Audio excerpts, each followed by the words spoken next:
Hello everyone, कैसे हैं आप लोग। अपनी लास्ट वीडियो में हमने हेल्थ हाइजीन एंड सैनिटेशन का पार्ट फर्स्ट किया था, जिसमें हमने बताया था कि जो हेल्थ हाइजीन एंड सैनिटेशन का टॉपिक है ये 3 पार्ट्स में डिवाइडेड होगा। जिसमें हम कल का इसका पहला पार्ट जो वेस्ट के ऊपर था वो कंप्लीट कर चुके हैं। आज का जो पार्ट है वो है डिजीज़ के ऊपर। डिजीज़ क्या है और जो पर्टिकुलर विटामिन या उनके साइंटिफिक नेम्स, इसके साथ उसकी डेफिशिएंसी के बारे में भी पूछा जाता है। आज हम इस टॉपिक को कवर करेंगे और कल के पार्ट में हम इसके सीवेज ट्रीटमेंट को पढ़ेंगे थोड़ा, और इसके साथ ये वाला हमारा हेल्थ हाइजीन एंड सैनिटेशन भी कंप्लीट हो जाएगा।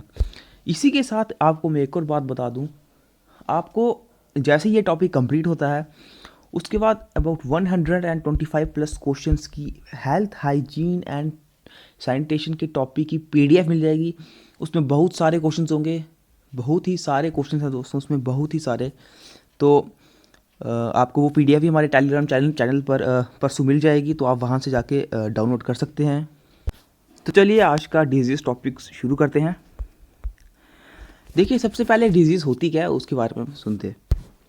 देखिए, डिजीज़ क्या होती है, ये एक ऐसी कंडीशन होती है जिसमें हमारे जो फंक्शनिंग होती है सेल्स, टिश्यूज़ और ऑर्गन्स की, वो ख़राब हो जाती है, वो वर्स हो जाती है। डिटीरियरेट्स का मतलब क्या होता है, वर्सन, टू बिकम वर्स। वो अच्छे से काम नहीं करती, वो ख़राब हो जाती है। उसी कंडीशन को हम बोलते हैं डिजीज़।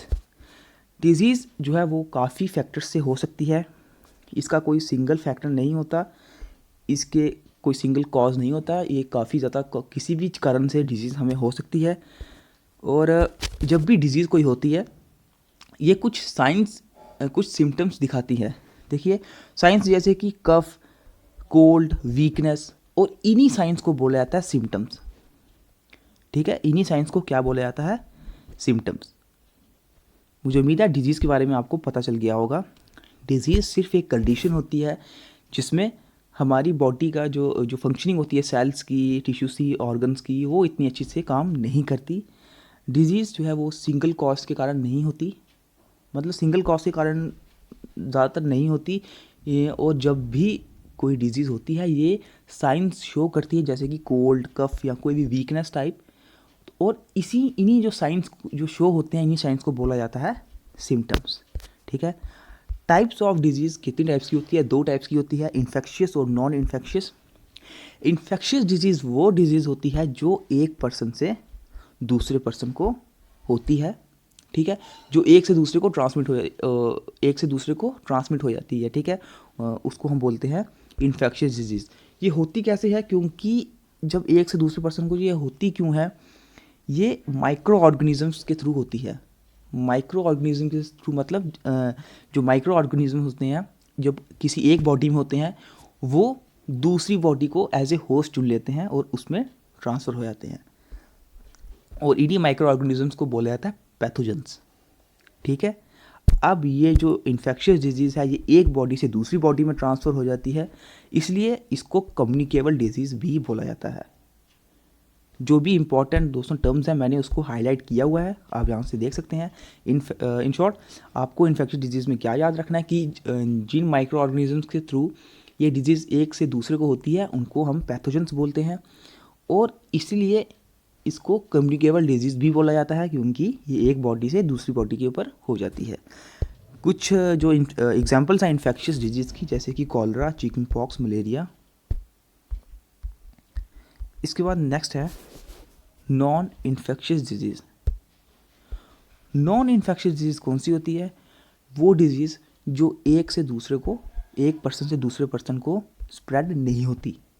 एक पर्सन से दूसरे पर्सन को स्प्रेड नहीं होती है, लेकिन ये डिजीज़ किस पे डिपेंड करती है, मतलब कि जैसे एज पे डिपेंड करती है, कि जैसे कि कोई बूढ़ा हो गया तो उसके अगर फंक्शनिंग हो रही है जो सेल्स की वो इतनी अच्छी तरह से नहीं हो रही, या फिर कोई न्यूट्रिशनल डेफिशिएंसी, न्यूट्रिशन की कमी हो जाना, या उसके लाइफस्टाइल की वो अब कैसा रह रहा है, ये सब डिजीज़ को इन्फ्लुएंस करते हैं। ठीक है, ये होती है नॉन इन्फेक्शियस डिजीज़ जो एक से दूसरे को नहीं होती, मतलब ये खुद की बॉडी में किसी कमी के कारण ही खुद को होती है, लेकिन ये एक से दूसरे को ट्रांसफ़र नहीं होती। जैसे कि diabetes diabetes transferable communicable disease नहीं है। हाइपरटेंशन ये भी कम्युनिकेबल डिजीज़ नहीं है, ना ही कैंसर कम्युनिकेबल डिजीज़ है। ये सिर्फ किसी जिसको होगी उसको ही होगी, उसके लाइफस्टाइल के कारण या उसमें कोई न्यूट्रिशनल डेफिशिएंसी के कारण, इसके साथ साथ एज के कारण। मुझे उम्मीद है आपको इन्फेक्शियस और नॉन इन्फेक्शियस का पता चल गया होगा। ठीक है, इसके साथ में एक और जिसके बारे में एग्ज़ाम में पूछा गया था, गोइट्रस के बारे में। अब पूछा क्या जाता है कि जो ये गोइट्रस डिजीज़ होती है ये कौन सी ग्लैंड में होती है। जिस ग्लैंड में गोइट्रस डिजीज़ होती है उसे बोलते हैं थायराइड ग्लैंड। ठीक है, इसमें होता क्या है दोस्तों, थायराइड ग्लैंड फूल जाता है। It is abnormal enlargement of thyroid gland. क्यों? क्योंकि जो हमारी फूड पाइप होती है ना, जिसको ओसोफेगस भी बोलते हैं, ये क्या करता है, ओसोफेगस जब फूड पाइप को जब हमारा थायराइड ग्लैंड फूल जाता है उसको ब्लॉक कर देता है। अब ब्लॉक करने के कारण क्या होता है, जो हमें सांस लेने में या खाने में तकलीफ होना स्टार्ट हो जाती है, क्योंकि फूड पाइप के थ्रू ही खाना भी अंदर जाता है। इसी के साथ साथ ओसोफेगस के थ्रू हम सांस भी, जो हमें सांस के लिए भी हमें फूड पाइप या ओसोफेगस के थ्रू ही हमें सांस आती है। तो अब होता क्या है कि गोइट्रस में थायराइड ग्लैंड जो ही फूल जाता है, इसलिए ओसोफेगस ब्लॉक हो जाती है, तो डिफ़िकल्टी आती है सांस लेने में और खाने में। ठीक है, आप ये डिजीज़ याद रखिएगा, गोइट्रस की कौन से ग्लैंड में होती है और ब्लॉकिंग ये किसकी करता है, ये ओसोफेगस यानी कि फूड पाइप की ब्लॉकिंग करता है। इसके बाद अब थोड़े से लिस्ट ऑफ डिजीज़ है और कौन कौन से उनके कॉजिंग एजेंट है। एक दो बार इसकी बेस पर ही क्वेश्चन पूछा गया है, तो ये मैं आपको बता दूं, ये ना ही सिर्फ हेल्थ, हाइजीन एंड सैनिटेशन के लिए इंपॉर्टेंट है, बल्कि ये साइंस के क्वेश्चंस में भी पूछा जा सकता है। ठीक है, तो आप ये समझ के रखिए कि ये दोनों तरफ का आपके लिए कवर हो रहा है सिलेबस। ठीक है, देखिए ये है डिजीज़ और ये है डिजीज़ कॉजिंग एजेंट, कि कौन से एजेंट डिजीज़ को कॉज करते हैं। ठीक, जो इंपॉर्टेंट है मैंने वही लिखे हैं 5, बाकी ऐसे तो बहुत सारे होते हैं, लेकिन हम उनको MCQ सेशन में कवर करेंगे। जो इंपॉर्टेंट है वो अभी हम कर लेते हैं। देखिए, सबसे पहले है प्लेग। प्लेग किसके कारण होता है? प्लेग होता है पास्टरेला पेस्टिस के कारण। इसका कॉजिंग एजेंट कौन होता है? पास्टरेला पेस्टिस। ठीक है, दूसरा आ गया कॉलरा। कॉलरा का कॉजिंग एजेंट कौन होता है दोस्तों? ये होता है विवेरियो कॉमा, जिसको विवेरियो कॉलरा भी बोलते हैं। ठीक, ये नाम याद रखिएगा, ये पूछे जाते हैं, इसलिए मैं आपको बता रहा हूँ। तीसरा आ गया एड्स। अब सबसे पहले एड्स में याद क्या रखना है, एड्स की फुल फॉर्म क्या है? एड्स की फुल फॉर्म है acquired immune deficiency syndrome. Acquired immune deficiency syndrome. और जिस वायरस के कारण ये होती है उसे बोलते हैं HIV वायरस। HIV वायरस की फुल फॉर्म क्या है? Human immuno deficiency virus. ठीक है, ह्यूमन इम्यूनो डेफिशिएंसी वायरस।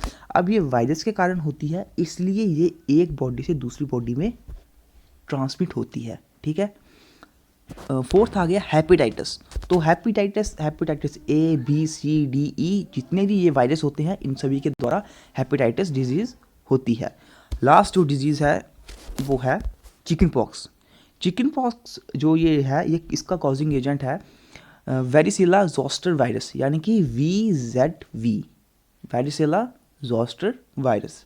ठीक, तो आप ये नाम याद रखिएगा। आपको ये वाली PDF भी मिल जाएगी, अगर या तो आप इसको उतार भी सकते हैं, बस आपको ये नाम याद होने चाहिए, पूछे जाते हैं। ठीक है, इंपॉर्टेंट है। अब जो सबसे ज़्यादा इंपॉर्टेंट है दोस्तों वो है विटामिन्स। विटामिन्स में आपको एक तो साइंटिफिक नेम पूछा जाता है। ठीक है, किसी भी विटामिन का साइंटिफिक नेम पूछा जाता है। कभी कभी उसके द्वारा हुई डेफिशिएंसी भी पूछ ली जाती है कि विटामिन की कमी से क्या होता है, उस विटामिन की कमी से क्या होता है, A की कमी से, B की कमी से। ठीक, मैं आपको इसके साथ एक और दो चीज़ें मैंने इसमें रेफ़र की गई लिखी हुई है कि कौन सा विटामिन फैट सॉल्युबल होता है और कौन सा विटामिन वाटर सॉल्युबल होता है, क्योंकि एग्ज़ाम का नहीं पता कि वो क्या लेवल हो सकता है, बिल्कुल ही बेसिक हम नहीं पढ़ सकते। तो आइए अब हम विटामिन के बारे में पढ़ते हैं। विटामिन दोस्तों होता क्या है? विटामिन एक ऑर्गेनिक कंपाउंड होता है। Vitamins are the organic compounds जो हमारी बायोलॉजिकल जो फंक्शनिंग होती हैं लिविंग ऑर्गेनिज्म की उसमें हेल्प करता है। विटामिन्स जो बायोलॉजिकल फंक्शनिंग जो हम फंक्शन करते हैं उसके लिए हेल्प करता है। कौन सा ऑर्गेनिक कंपाउंड? वो होता है विटामिन। ठीक है, ये थी इसकी छोटी सी डेफिनेशन, पर इसमें से तो नहीं पूछा जाता, पूछा जाता है ये है वो टेबल जो सबसे ज़्यादा जिसमें से आपको क्वेश्चंस आने के चांसेस है। ठीक है, इसमें जो इम्पोर्टेंट है मैंने वो लिखा हुआ है। तो अगर आपको मतलब ये वाली याद करने में मुश्किल पीडीएफ के थ्रू याद करने में मुश्किल आती है तो आप खुद का लिख के भी कर सकते हैं। सबसे पहले आता है vitamin A fat soluble. Fat soluble क्या लिखा है ये मैंने, फैट सॉल्युबल मतलब कि विटामिन ए जो है ये फैट सॉल्युबल होता है। पूछा जा सकता है कि विटामिन में से कौन सा विटामिन फैट सॉल्युबल है, इनमें से कौन सा विटामिन वाटर सॉल्युबल है, तो ये भी याद रखेगा। विटामिन ए फैट सॉल्युबल होता है और इसका साइंटिफिक नेम क्या होता है? रेटिनोल। ठीक है, रेटिनोल इसका साइंटिफिक नेम होता है। इसकी डेफिशिएंसी के कारण होता क्या है? विटामिन ए की डेफिशिएंसी के कारण, विटामिन ए की डेफिशिएंसी के कारण होता है नाइट ब्लाइंडनेस और कलर ब्लाइंडनेस। ठीक है, मुझे उम्मीद है आपको ये समझ आ गया होगा। सेकंड है विटामिन बी 1। विटामिन बी 1 होता है वाटर सॉल्युबल। वाटर सॉल्युबल इसका जो साइंटिफिक नेम होता है विटामिन बी 1 का, ये होता है थाइमाइन। थाइमाइन इसका विटामिन साइंटिफिक नेम होता है और जो इसकी डेफिशिएंसी के कारण डिजीज़ होती है वो होती है बेरीबेरी। ठीक है, नेक्स्ट आ गया, अब विटामिन बी में भी काफ़ी ज़्यादा विटामिन हैं। ठीक है, विटामिन बी 2। विटामिन बी 2 के साइंटिफिक नेम है वो है राइबोफ्लेविन और इसकी डेफिशिएंसी के कारण होता है क्रैकिंग ऑफ स्किन या फिर रेडिश आइज, आँख का लाल हो जाना, जहाँ वो स्किन पे क्रैक्स आ जाते हैं ना, उसको। नेक्स्ट है विटामिन बी 2 के बाद विटामिन बी 3। ये भी वाटर सॉल्युबल है और इसका साइंटिफिक नेम है वो है नाइसिन। इसकी कमी के कारण कौन सी डिजीज़ होती है, कौन सी सिम्टम्स शो होते हैं? वो होते हैं वाइटनिंग ऑफ हेयर, यानी कि बालों का सफ़ेद पड़ जाना। इसी के साथ साथ मेंटली रिटार्ड, यानी कि मेंटली कंडीशन इतनी अच्छी ना रहना। ठीक है, नेक्स्ट है विटामिन बी 5। इसका साइंटिफिक नेम क्या है? Pantothenic acid. पैंटोथेनिक एसिड इसका साइंटिफिक नेम है। इसके कारण क्या होता है? 4D syndrome. इसके बाद विटामिन बी 7, ये भी वाटर सॉल्युबल है और इसका साइंटिफिक नेम है बायोटीन। इसके कारण बॉडी पेन होता है, हेयर फॉलिंग होती है। विटामिन बी 7 की कमी के कारण बॉडी पेन और हेयर फॉलिंग। देखिए क्वेश्चन हमें कैसे भी पूछा जा सकता है, जा सकता है कि हेयर फॉलिंग कौन से विटामिन की कमी के कारण होती है। ऑप्शन दे दिए जाएंगे बी 2, बी 3, विटामिन सी या विटामिन बी 7।